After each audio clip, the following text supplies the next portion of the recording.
जब भी आप कोई नया ऐप डाउनलोड करते हैं तो वो आपसे क्यों पूछता है allow location access to contact, camera and microphones, और हम क्या करते हैं बिना सोचे समझे अलाउ पर क्लिक कर देते हैं क्योंकि हमें जल्दी से ऐप यूज करना होता है। लेकिन थोड़ा रुको, यहीं से खेल शुरू हो जाता है। जब आप किसी गेम ऐप को अपनी लोकेशन तक शेयर कर देते हैं तो सवाल उठता है, एक गेम को आपकी लोकेशन की क्या जरूरत है? क्या आपको पता है कि ये एप्स आपकी हर हरकत, हर जगह की जानकारी साइलेंटली किसी और तक पहुंचा रहे हैं? एक सिंपल फ्लैश लाइट ऐप अगर आपका कैमरा, फोटो और माइक्रोफोन एक्सेस मांगता है तो समझ लीजिए वो टॉर्च नहीं, आपका पूरा फोन चेक कर रहा है। जब कोई ऐप आपका कॉन्टैक्ट एक्सेस करता है तो वो सिर्फ आपके नंबर ही नहीं बल्कि आपके दोस्तों, रिश्तेदारों और उनके ईमेल्स तक की जानकारी ले रहा होता है। यानी आपके एक अलाउ ने हजारों लोगों का डेटा ओपन कर दिया है। सोचने वाली बात है, ये डेटा आखिर जाता कहाँ है और कौन कर रहा है इसका इस्तेमाल?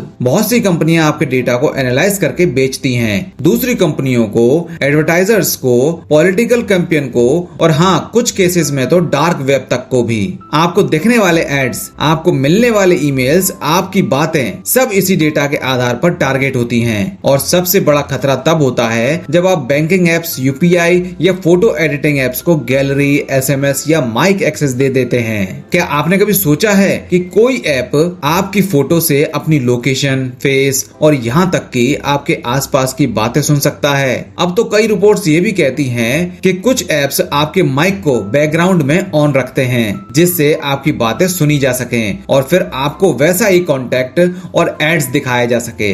इसलिए ये जरूरी बातें ध्यान रख लीजिए कि जब भी आप कोई ऐप इंस्टॉल करें सिर्फ वही परमिशन दें जो वाकई में जरूरत है उस ऐप को।